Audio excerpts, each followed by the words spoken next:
Ed Mullins and the board. We have New York City Lieutenants Benevolent Association, President Lou Turco and the board. We have New York City Captains Endowment Association President Chris Monahan and the board. We have New York State Association of PBAs President Mike O'Meara, also the president of the MTA PBA. We have from the Port Authority PBA Mike Mollahan, Vinny Provenzano from the MTA PBA Executive Vice President, Jeff Gross, First Vice President, Nassau Detectives Association, Lou Dini, First Vice President, Suffolk Police Superior Officers Association, Ryan Law, President, PBA of New York State, Manny Villar, Vice President, PBA of New York State, Jim McDermott, Nassau PBA President, Pete Patterson, First Vice President, Nassau PBA, Ken Cortez, Sergeant-at-Arms, Nassau PBA, Myron Joseph from the New Rochelle Superior Officers Association, also representing NYSUPA, Tammy Sawchuk from the New York State Corrections Officers PBA, Executive Vice President, Frank Gilbo, Treasurer, New York State Corrections Officers PBA, Richard Wells, President of the Police Conference in New York State, Elias Hussamuddin, President of New York City Corrections Officers Benevolent Association, Freddie Fusco from the New York City Corrections Officers Benevolent Association, representing Suffolk County Corrections, we have Will Fowler and Rich Lang, Brian Sullivan, President of the Nassau County Corrections Officers Benevolent Association. From the Westchester County Corrections Superior Officers Association, Bruce Donnelly. From the Westchester County Corrections Officers Benevolent Association, Neil Pallone. Dennis Quirk, President, New York State Court Officers Association. And Tom Mungier, New York State Troopers PBA President. I think that's it.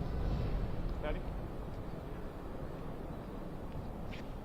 You know, as we just watched, as our colleague listed off the names of the leaders and the members of practically every police, law enforcement, corrections union across this state, representing hundreds of thousands of citizens who happen to be police officers and correction officers and court officers and bridge and tunnel. One of the few times where everyone comes together knowing that we as professionals are under assault, where the signs on the street are dictating the legislation that happens, but it's worse than that. We here in the city are doing this in the backdrop of a night where we had 7 shootings in 4 minutes, 8 shootings in 5 hours, in different parts of Brooklyn, not connected. Last week, 40 shootings, the highest since 2015. Homicides went from 5 to 13. Burglaries have quadrupled. You may ask why. Why now? How is this happening? How is this happening when we have so many professional, caring law enforcement officers out there on the street? And the answer is simple. There's been a message not only from our City Hall, but from the State House that says there will be a soft touch. And the criminals know it. And while folks were protesting, they were breaking down doors, climbing in windows, pulling out their weapons they're not afraid to carry. The hatred towards law enforcement is misguided. I have 36 years as a New York City police officer, and I can tell you this unequivocally. Not one woman or man that has a shield on their chest, a patch on their shoulder, regardless of what arm of law enforcement they come from, will support or defend a murder of an innocent person. And that's what happened. Let us be unequivocal. In all my time, I've never seen a time when not one law enforcement would support. 8 minutes is wrong. There was no struggle. There was no reason. So I know I speak on behalf of every police officer here. It was wrong. We denounce it, and we have from the beginning. We've had in this city violence on our streets, hiding amongst protesters. Folks that believe, that go out on the streets and bring their signs. We don't criticize them, we police them. We're protesters. I've protested. We've protested. We believe in it, we believe their rights, but now we're being guided by those that were intent on violence from outside our communities, that threw the stone, that broke the window, that caused the violence, that injured 300 police officers, some viciously. That's who we denounce. And then, for our legislators, and I emphasize our legislators, to then demonize police officers as if we're the problem, as if we broke the window, as if we caused the violence. That is absolutely outrageous. We as police officers are citizens of this city, these counties, and our state. Our families live with us too. What we're seeing now in a rush to pass packages of bills in the dark of night without even reading them. Ask our legislators, have you read the bill? We've heard it before. They'll say they're busy. They'll say they don't have time. The bill is hundreds of pages. Well, it's your job to read it and know what it says. So the reason I say that is, why aren't you speaking to all the stakeholders? You know, that's their word. The stakeholders. The stakeholders. Our families, you know, the community, the stakeholders. Why aren't you asking the question of professional law enforcement? Why aren't you seeking our advice? Is it that maybe we'd be reasonable? Maybe we can see where the problems would be? Maybe because we're standing on that street corner with our fellow citizens, we know that they don't want this violence visiting their corners, but we've seen it. Didn't we just visit this problem with our legislature recently? Didn't they rush through bail reform? Didn't they have to admit they made a mistake? Why did it happen? It happened because they rushed it in the dark of night without speaking to, you know, the stakeholders. The stakeholders. They talk about transparency. Me too. We want to be transparent. You can only have transparency if you're being honest, having the discussion, having the dialogue. Defund the police department. Ask different folks. What's the definition? Get rid of the police? Defund the police? Shift the money around? It's a slogan. It's a slogan during a protest. I admire it because it's open to so many definitions. We went out on the streets to do a job. We went out in the street during this violence. We went out in the street because we knew we had to. City Hall asked us and ordered us to, and the brass put us out there. But then what we found out, there was no plan. There wasn't enough of us. We weren't up planning on stopping the violence. The violence visited us. We have district attorneys from all our counties, from many of our state, saying we will not prosecute criminals. who looted, not protested, who looted, who rioted. Our DAs won't prosecute them.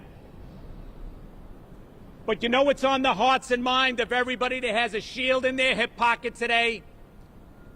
That who the DA did prosecute was a police officer whose boss sent him out there to do a job, was put in a bad situation during a chaotic time. And you know what? My gray hair told me it was going to happen. Everybody walked away from them. There was no longer a boss standing next to him like it was that night. The brass threw them under a bus, not saying it's our fault, we didn't have a plan, we asked them to go out there. The DAs to say, we don't have time to prosecute criminals, but we'll prosecute you. Talk about de-escalation. They're de-escalating their job. They're refusing to do their job. They're asking us to pull back. They're asking us to pull back. They're asking us to walk away from you. They're asking us to abandon our communities. They're asking me to walk away from where I live.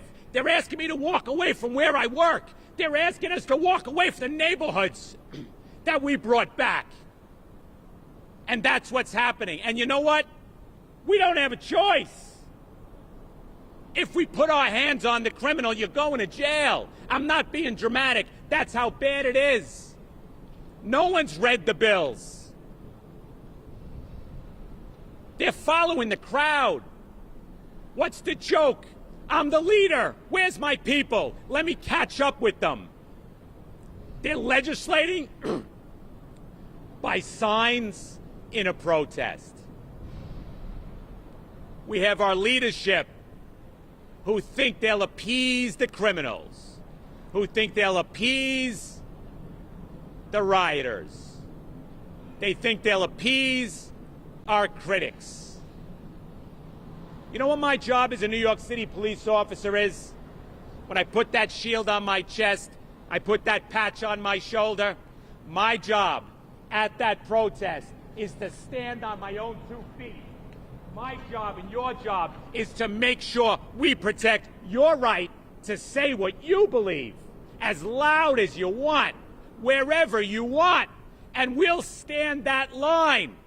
We'll stand that line and protect that right. But when I'm standing that barrier line, what I don't have is a personal opinion. My job is to protect yours. So when we see our leaders tactically putting themselves on the ground, when we see our leaders joining the other side of the barrier, whether we personally agree or not, you're derelict in your duty. You stand the line. Sometimes you're happy, sometimes you're angry, but it makes no difference because we stand the line. We stand the line on our feet, with our shoulders back, with our shield out, saying, I'm here to make sure you're good. Now, if I want to go across that line, if I'm the brass of this job that wants to jump over the line and go on the ground, then throw in a 28. Take your time. Go home, change, and come back and do it on your own time. Don't do it on the time of the citizens. Don't do it on my time. Don't do it on the backs of our members. And then when it goes wrong,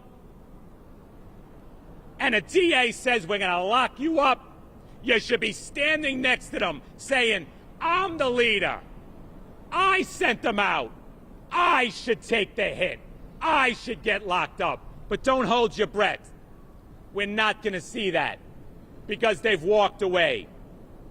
I know many times when myself and my fellow union leaders take this microphone, folks think, well, they got to be a little bombastic and they got to be dramatic. I couldn't tell you how more serious I am.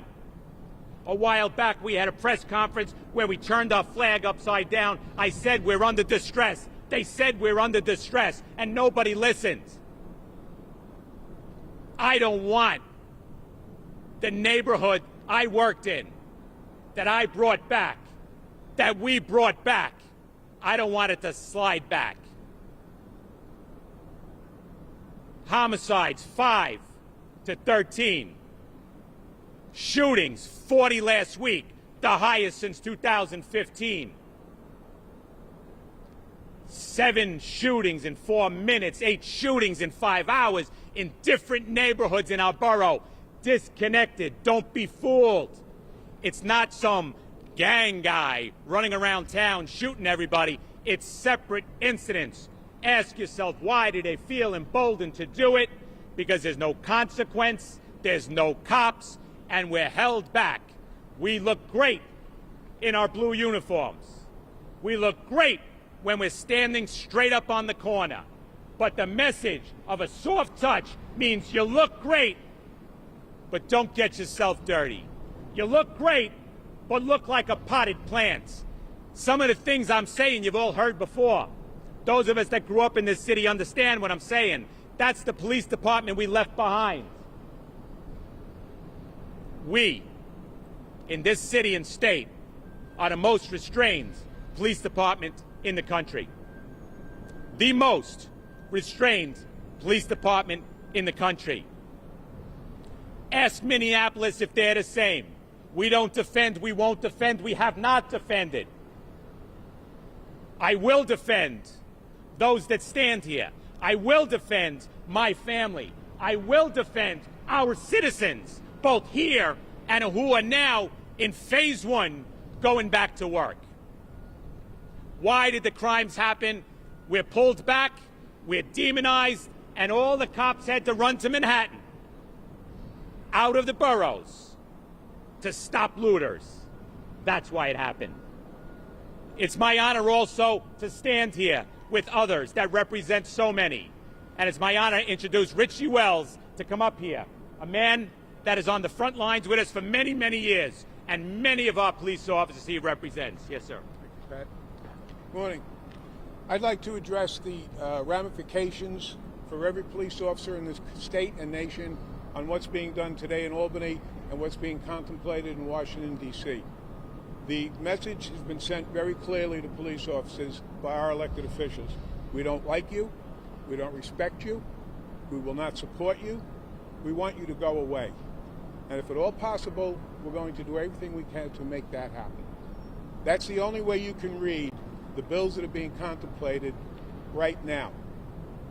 Police officers, because of this legislation, are going to be forced to choose between doing their jobs diligently, professionally, and competently, and doing the minimal amount necessary to maintain their employment, but also to protect themselves and their families.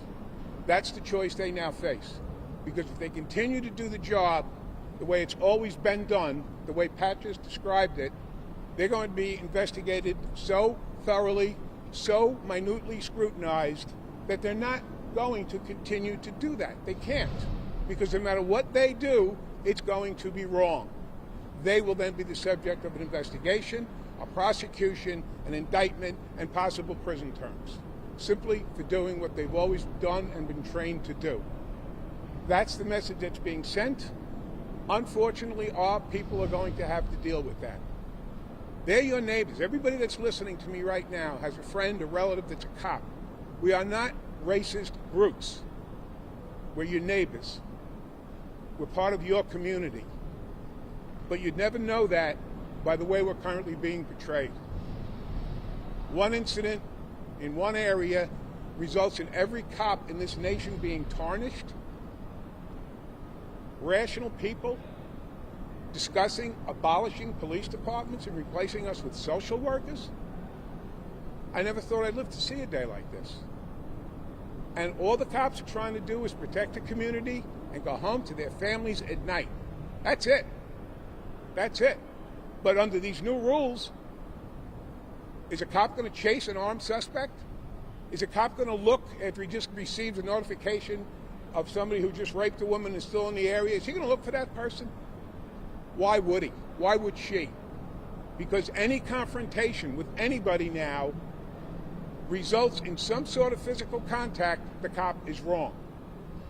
Police officers are now going to have to approach every contact with a citizen, no matter the circumstances, as that that person is a potential complainant against me in a civil or a criminal proceeding. Everybody's going to have to be looked at that way, because that's what they're forcing our cops to do. They have made us the enemy of the community, and now we're going to have to look at the community with great suspicion that, are they looking for help, or are they just looking to cause an incident so that I can get in trouble and lose my job? That's not a good way to do things. It's not an intelligent way. It's not the right way. The right way is, if there are incidents and laws need to be reformed, changed, amended, or new ones put in, that we sit down as adults at a table, compromise, discuss, and see what is the best solution for whatever the particular problem is. But that's not what happened. They were able to do this basically under the cover of darkness, because we have not been able to directly lobby for our members in Albany, because Albany shut down. But they're up there working, certainly not listening to us, and they're passing whatever they want. None of the bills that are being contemplated today, or that were passed yesterday, or will be passed tomorrow, are initiatives that must be done right this moment, when emotions are running high and people are not thinking clearly. Most of these bills have been around for many years. And the reason they haven't passed is because there are two sides to an issue. And things get discussed and modified, and let's talk about it. But now, there's nothing to stop them. Now, because of what's happened, everybody is up there and they're passing whatever they want. So we've been abandoned by everyone. We're it. The last line of defense for the police officer in the street are all these guys, the unions. And now there's a movement to get rid of police unions, because we're the bad guys. Why? Because we're looking for due process for our members. You know, 50A was enacted in 1976, and they made it, it's 50A, you never hear this, of the Civil Rights Law. That's how important the state legislature thought of it in 1976. They made it part of the Civil Rights Law. And the reason it was enacted was not to protect dirty cops, not to hide misconduct by law enforcement. Read the bill jacket. It says in there, the main reason that this bill is being passed is because defense attorneys were routinely pouring through police officers' personnel jackets for unrelated, unsubstantiated, irrelevant complaints that have been in there for 10 or 15 years, and then using that against the police officer giving testimony in a criminal case that had nothing to do with him. He's testifying at a rape trial. Officer, isn't it true 10 years ago you were accused of being rude to somebody? Yeah, you were accused of it. It was never substantiated. It was totally unfounded, but it's still in there, and the defense attorney got to ask the question. And they would do that time after time. Sole intent to discredit the police officer's testimony. Rapist walks out of jail, or out of the courtroom free, and the victim's sitting there going, what happened? That's why it was enacted. Now it's being repealed under false pretenses, that it's hiding police misconduct. 50A allows a judge in a criminal case to look at a police officer's personnel folder in camera and decide if it's relevant to the incident case, and if anything there is, it is certainly used in court. That's the way it's been. Now we have to get rid of it because it's inconvenient. The other bill with the Attorney General now is going to be in charge of all misconduct. Any complaint of misconduct, anonymous. Person says, cop did this, cop did that, walks out the door, that's in the cop's folder forever. That fair? That's what we were asking for in the 50A argument. Do not use unsubstantiated, unfounded complaints. No, they wouldn't even do that. So now this new Attorney General board will look at any allegation of any offense by any cop anywhere at any time. Another level of scrutiny that is certainly not warranted. We have enough levels currently between internal affairs, the local district attorney's office, the state attorney general, the federal government. We're scrutinized. We are more than scrutinized. But again, we haven't been given the opportunity to discuss these bills, as I said, none of which need to be passed right away, except that they're doing it for political purposes, to make themselves look good, tell everybody cops are bad, and then, now they want cops to go out and do their job like they always have. I don't see how that can continue. We're human. Self-defense is a very strong emotion and instinct, and we're going to protect ourselves and our families. So I'll just finish by saying, all the cops have left, as I said, These people, us, the unions, we're not going away. We're going to continue the fight, and we're going to protect our members' due process. Good afternoon. My name is Mike O'Meara. I'm the president of the New York State Association of PBAs. And I just want to talk to you, the press, and I want to talk to the police officers. 375 million interactions with the public every year. 375 million interactions.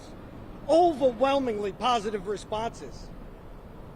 Overwhelmingly positive responses. But I read in the papers all week, we all read in the papers, that in the black community, mothers are worried about their children getting home from school without being killed by a cop. What world are we living in? That doesn't happen. It does not happen. I am not Derek Chauvin. They are not him. He killed someone. We didn't. We are restrained. And you know what? I'm saying this to all the cops here. Because you know what? Everybody's trying to shame us. The legislators, the press, everybody's trying to shame us into being embarrassed about our profession. Well, you know what? This isn't stained by someone in Minneapolis. It's still got a shine on it. And so do theirs. So do theirs. Stop treating us like animals and thugs and start treating us with some respect. That's what we're here today to say. We've been left out of the conversation. We've been vilified. It's disgusting. It's disgusting. Trying to make us embarrassed of our profession. 375 million interactions. Overwhelmingly positive.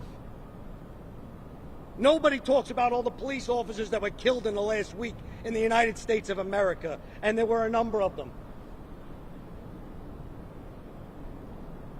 We don't condone Minneapolis. We roundly reject what he did as disgusting. It's disgusting. It's not what we do. It's not what police officers do. Our legislators abandoned us. The press is vilifying us. Well, you know what, guys? I'm proud to be a cop. And I'm going to continue to be proud to be a cop until the day I retire. And that's all I have to say.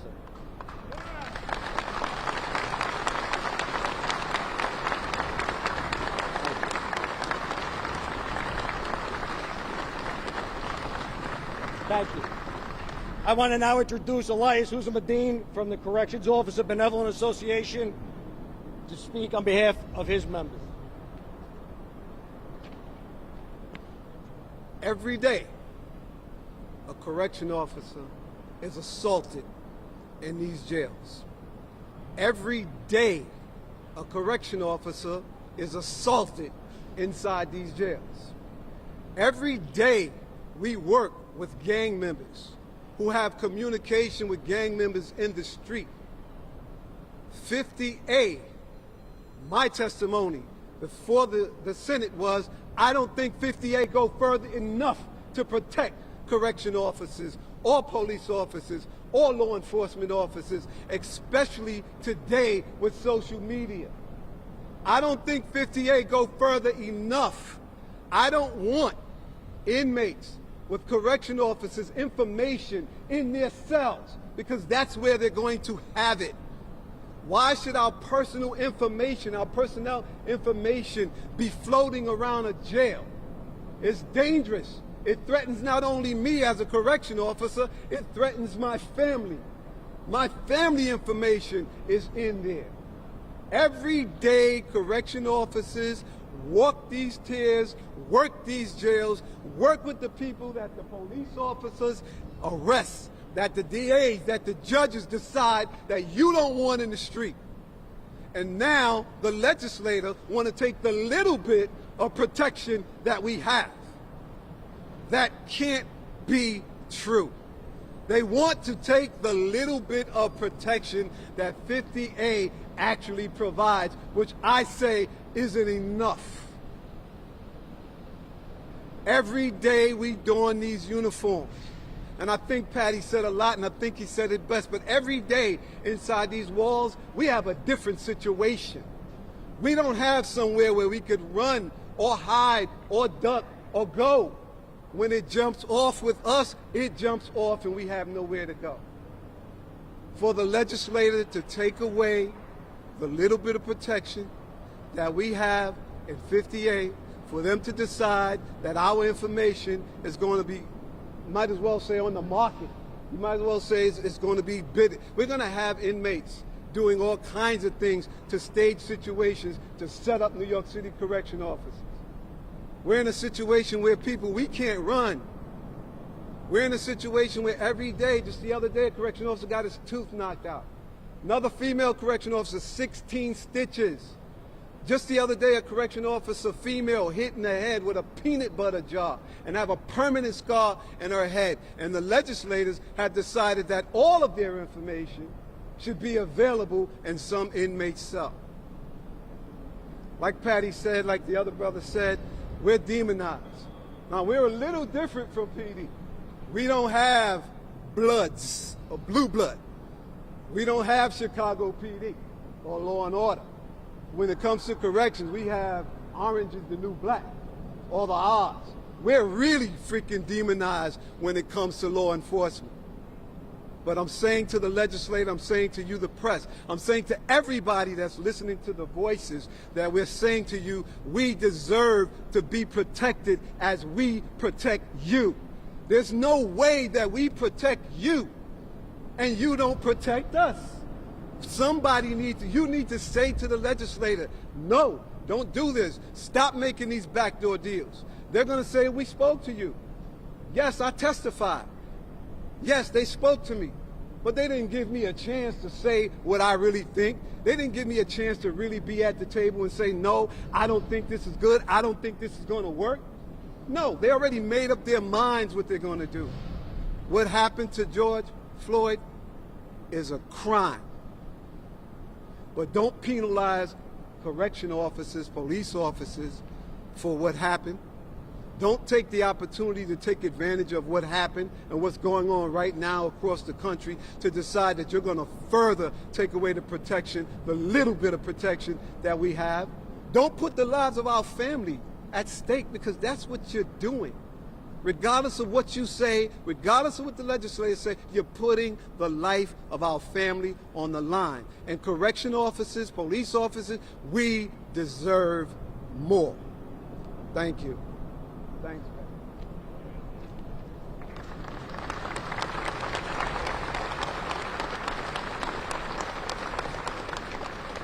Thank you, Mr. President. You know, many times when I take this microphone and I come here and I speak on behalf of our members, I kind of hear the talking points. You know, Patty, you're so angry up there. I wish I was angry. I'm heartbroken. I'm heartbroken because on September 11th, we saw our colleagues die and run into those buildings, and we were cheered on 10th Avenue. That's gone away. You know, we watched in Sandy where we jumped in the water, tried to save people, and we were cheered on the streets. It's gone away. During COVID, we went out in the streets where our leaders, our department, City Hall, didn't even bother to protect us by giving us a mask, but the citizens understood and they cheered us with the nurses and the doctors, and it's all gone away. It's gone away in 5 days that now we're demonized. I'm not angry. I'm heartbroken. They're heartbroken.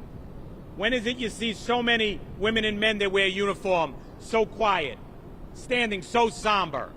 It's today, and it's at our funerals. I'm heartbroken. Questions? Yes, sir.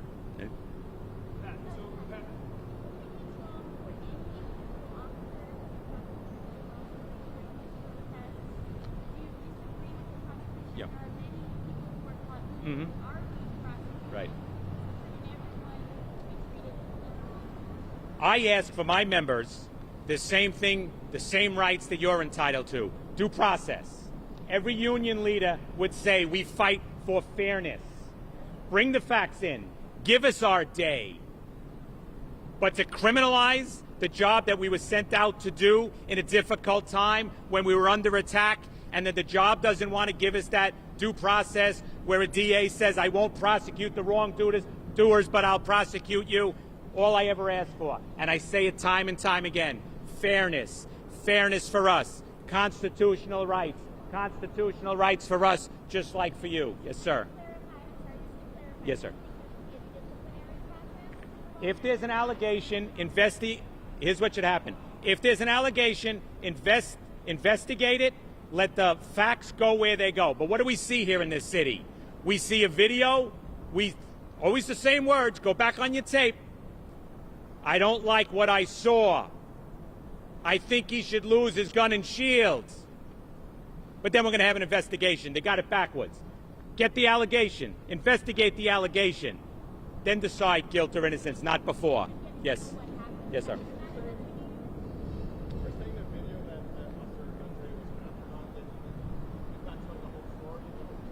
What we're saying is we have to take all the circumstances into effect, the circumstances they were in, what was happening around them. They were sent out there. Their supervisors are next to them. We're asking for fairness. Review, we don't say no. Review. Criminalize it, it's absolutely wrong. It shouldn't be going on. What the first thing I thought is, wow, this cop's going to get demonized along with the rest of us because no one's going to take the time to look at it, review it, and quietly investigate and come to a conclusion. Because the minute it went up, the conclusion was made, and it was made by our leaders. That's wrong. Yes, sir.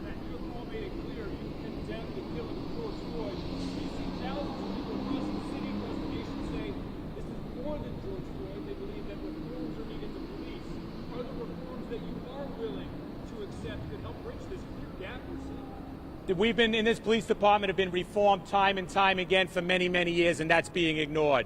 The problem is we want to come to the table. We haven't been invited to the table. The legislature has not invited us to the table to have a discussion. So do they really want reform? Do they really want compromise? Do they really want for us to tell us what it really is in the street and where we can help? That's not really what's happening. What's happening is the fever on the street has caught the fever in our elected leaders, and they're running and they walked away from us. In calm times, review and decide. What we're saying now is we're all demonized because someone was murdered in Minnesota. I'm going to say it again. Most restrained police department in the country. Yes, ma'am.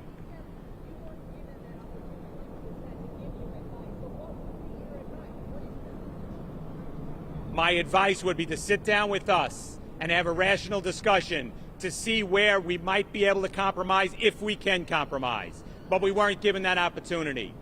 To ask, and what we would say is, we're entitled to the same rights as you. If there's a false accusation, an unsubstantiated accusation, if the person that made the complaint against us is found out to lie, then they should be prosecuted too. But they won't do that. But they want to expose everything, whether we're innocent or guilty. And then they want to say, well, where there's smoke, there's fire. Not always. Sometimes it's read wrong. We had that in a video that went out and a police officer took out his weapon during a riot situation. Take his shield, suspend him. My God, I don't like what I saw. Well, you know what we did? We did an investigation. We got the whole tape. Then the questions were being asked. Was the mayor wrong to say that? Why? Because a millisecond before, that person tried to kill a New York City police lieutenant. Now the narrative has changed. If we had done it properly, with due process, with fairness, that's what unions stand for, that wouldn't have happened. But unfortunately, time and time again, it does.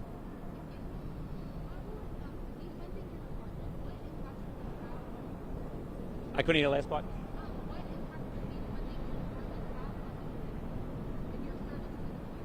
Thank you. Defunding the department is a slogan on a sign that has many definitions. You ask some, they say get rid of the police department. Some will say shift the money around. It's wrong. We don't have enough police officers. How does it affect the community? How it affects the community is we're not going to have police officers standing on your corner. Not just because of the defunding, but because we've been pulled back from doing our job. where you say to a criminal, we're going to have a soft touch, where a DA says we're not prosecuting no matter what's brought in here. Well, let's talk about what we just had with the riots. Why then, if the DAs are saying that we won't prosecute what you bring in, why did the bosses send us out there to make the collars in the first place? Who's left holding the bag at the end? Right here. If you didn't want us to do the job, then tell us. We understand. We won't like it. Our foot will be tapping because we want to go out and save the city, but we'll take our orders. We'll step back. But instead, we won't prosecute, but we're sending you out. What's the point?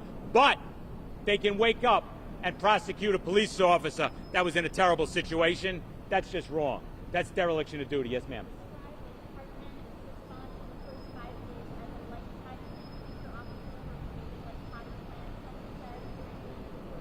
What our police officers did, the message came from City Hall, a light touch, but we're out in the street getting bombarded with bricks, tennis balls with concrete, ice cream containers full of concrete thrown at us, barriers, you name it. You saw it. We had to protect ourselves. We had to protect you. And we'll do that.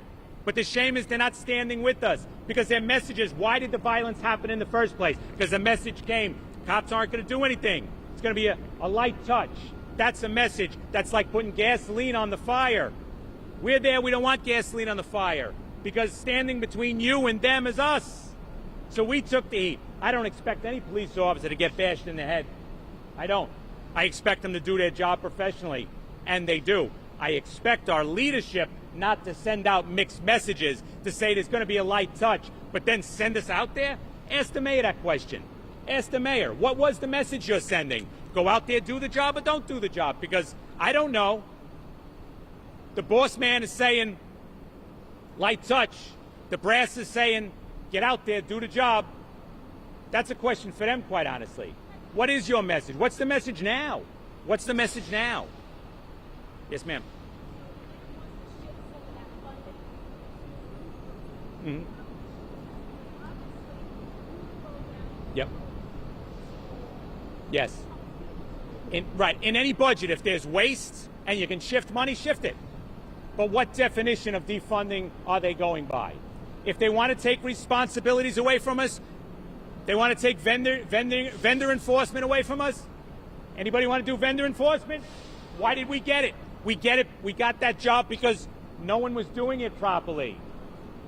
Mental illness. We don't want to go on those calls. It's an issue in society. But why do we get it? Because no one else is doing it. And the agencies that are supposed to do it failed. What's their answer? Give it to the PD.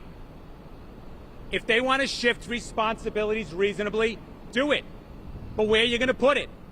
Who's going to do it? When you fail, who are you going to ask to step up? I got the answer. It's an unfair question. They're going to ask right here.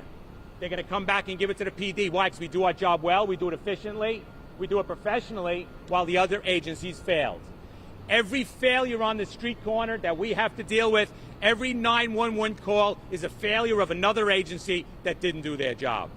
Thank you, everybody. I appreciate the job that you're doing. I appreciate that you're here allowing us to voice our opinion. I appreciate, and it wasn't lost on us, that while we were out there wearing our masks, trying to stay healthy, when we looked out, we see all of you guys there too, helping us tell our story. I thank you for it. Thank you, guys.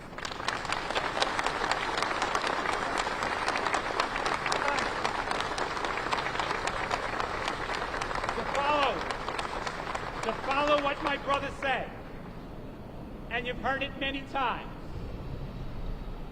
never, ever apologize for being a New York City police officer, a Nassau police officer, a correction officer, an MTA, a state court officer, you name it. I'll say it every day. That blue line in the flag, that blue line on the sticker on the back of our car, that's not just a slogan, it's not just a line, that's you. Never, no matter how bad it gets, apologizing for having a shield in your pocket. You know why? Because of you, I can do what I do. Because of you, I was able to rear my family in this city. Because of you, they can believe and love and pray where they want, with whom they want. Because of you. never forget. God bless you. Thank you for listening.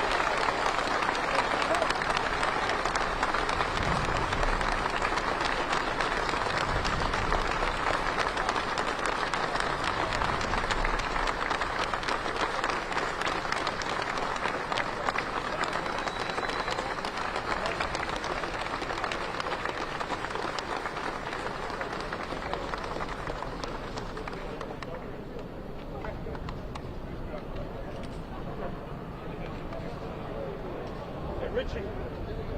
All right.